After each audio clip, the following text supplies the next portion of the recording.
Group C এবং group D শিক্ষাকর্মী যারা, তাদের কথা বিবেচনার মধ্যে রাখাই হয়নি। তাদের ক্ষেত্রে বলা হয়েছে যে টেইন্টেডদের সংখ্যা এত বেশি, পার্সেন্টেজ হিসেবে এত বেশি, যে তাদের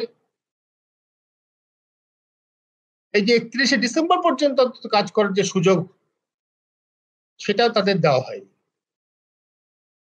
এটা আমি ব্যক্তিগতভাবে মনে করি, এবং ফোর্থ পিলার পিপল মনে করে, যে এটা রাজ্যের শিক্ষা ব্যবস্থা, স্কুল শিক্ষা ব্যবস্থা আজ কিভাবে চলে সে সম্পর্কে এক নম্বর সুপ্রিম কোর্টের মাননীয় বিচারপতিদের প্রত্যক্ষ জ্ঞান বা অভিজ্ঞতার অভাব, এবং দ্বিতীয়ত এই বিষয়টা যথাযথভাবে তুলে না ধরা রাজ্য সরকার এবং রাজ্য সরকারের সংস্থা হিসেবে West Bengal board of secondary education, তাদের ব্যর্থতা।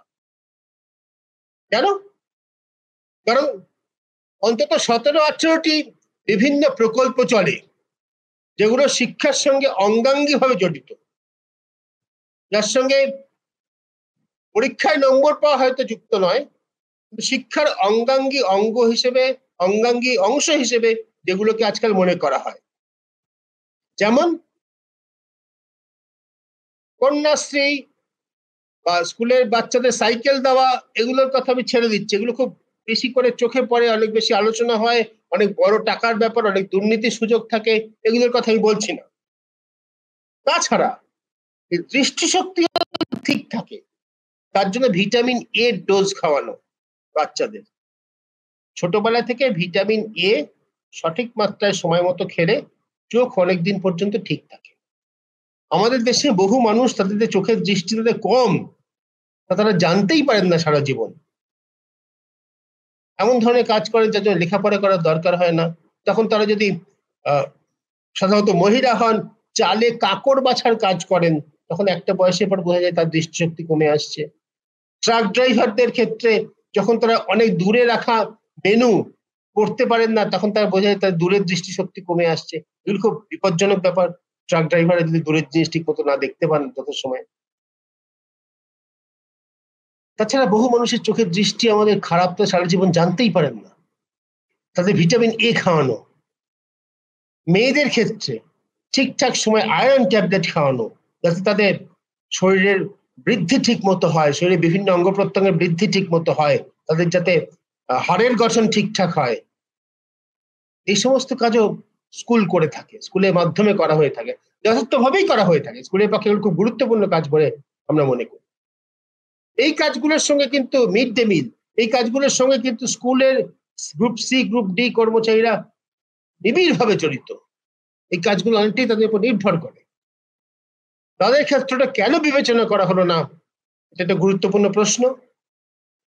তাদের বিষয়ে কি যথেষ্ট জোরদারভাবে আবেদন করা হয়নি? West Bengal board of secondary education কি তাদের কথা তাদের সুপ্রিম কোর্টে দায়ের করা আবেদনপত্রে যথেষ্ট জোরালোভাবে বলেনি?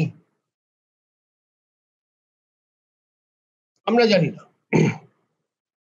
এটা জানি যে এক্ষেত্রে দৃশ্যত ন্যায় বিচার হয়নি। শুধু মাস্টার মশাইদের কাছ থেকেই বাচ্চারা শেখে না, শুধু গ্রুপ সি বা গ্রুপ ডি কর্মীদের বাদ দিলে স্কুল বা শিক্ষা প্রতিষ্ঠান চলে না। শিক্ষা কর্মীরা, অশিক্ষক কর্মচারীরা স্কুল ব্যবস্থার একদম একটা অবিভাজ্য অংশ। তাদের এই রেহাইয়ের হাত থেকে বাদ দেওয়া, এটা নিয়ে প্রশ্ন উঠতে বাধ্য। রিভিউয়ের যদি ফার্দার রিভিউ করা সম্ভব হয়, তা নিশ্চয়ই এটা নিয়ে আলোচনা করা যাবে, এটা নিয়ে কোর্টে আলোচনা হতে পারে। সুপ্রিম কোর্টের আরেকটা অংশ বলছে যে যদি পুরো প্রক্রিয়া না হয়, 31শে মে মধ্যে বিজ্ঞাপন প্রকাশ এবং 31শে ডিসেম্বর মধ্যে নিয়োগ প্রক্রিয়া যদি শেষ না হয়, তাহলে রাজ্য সরকারের শিক্ষা দপ্তর এবং স্কুল সার্ভিস কমিশন শাস্তির মুখে পড়বে। এটা মানে খুব গুরুত্ব দিয়ে সামগ্রিক দৃষ্টিতে দেখার কোনো কারণ আছে বলে আমি মনে করি না। কি আর শাস্তি দেবেন? একজন আইএএস অফিসারকে বড়জোর তাকে একটু এসে দাঁড় করিয়ে রাখতে পারেন আদালতে, স্কুল সার্ভিস কমিশনের চেয়ারম্যানকে বড়জোর চেস্টাইজ করতে পারেন, ধমকানি দিতে পারেন, একটু বকতে পারেন সুপ্রিম কোর্ট। বড়দের ধরে দেখতে চাকরি বা চলে গেল, কি এলো গেল। আমরা পশ্চিমবঙ্গে লক্ষ লক্ষ অল্প বয়সী ছাত্রছাত্রীদের নিয়ে কথা বলছি, স্কুলের ছাত্রছাত্রীদের নিয়ে কথা বলছি। তাদের ভবিষ্যৎ, তাদের শিক্ষা হচ্ছে আসল যে জিনিসটা সংকটের মুখে দাঁড়িয়ে আছে, সেটা হচ্ছে স্টেক।